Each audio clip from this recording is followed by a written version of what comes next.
আমাকে এক বোন লিখেছে, দাদা আমার 3 বছর বিয়ে হয়েছে, কিন্তু 3টে বছর আমি সবচেয়ে বেশি সংখ্যক বাবার কাছে আছে, কারণ আমার স্বামীটা একটি অমানুষ, আমাকে ধরে ধরে মারে, আমি সহ্য করতে না পেরে এখন বাবার বাড়িতে আছে।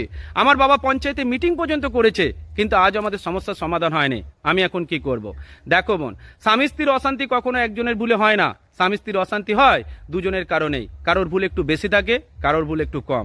আমি ধরেই নিলাম তোমার স্বামীটা অপরাধী, কিন্তু তুমি এখানে নির্দোষ নয়।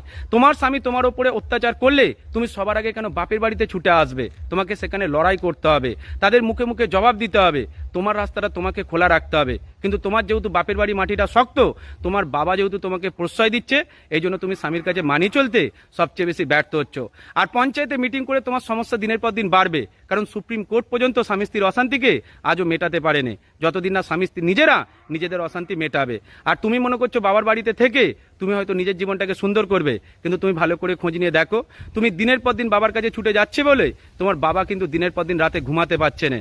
তোমার বাবার মৃত্যুর কারণ তুমি হয়ে যাবে। বিয়ের পরে তুমি যদি বাপের বাড়িতেই বেশি থাকো, তাহলে তোমার বাবা বেশি দিন বাঁচবে না। তাই তুমি লড়াই করতে শেখো। স্বামীকে যদি পছন্দ না হয় ডিভোর্স দিয়ে একা বাঁচো, কিন্তু স্বামীর সঙ্গে অশান্তি হলে বারবার বাপের কাছে ছুটে গিয়ে বাপের সমস্যাটাকে বাড়িও না। এটাই সত্য। ভালো থেকো বোন, ভালো থাকবেন প্রত্যেকে।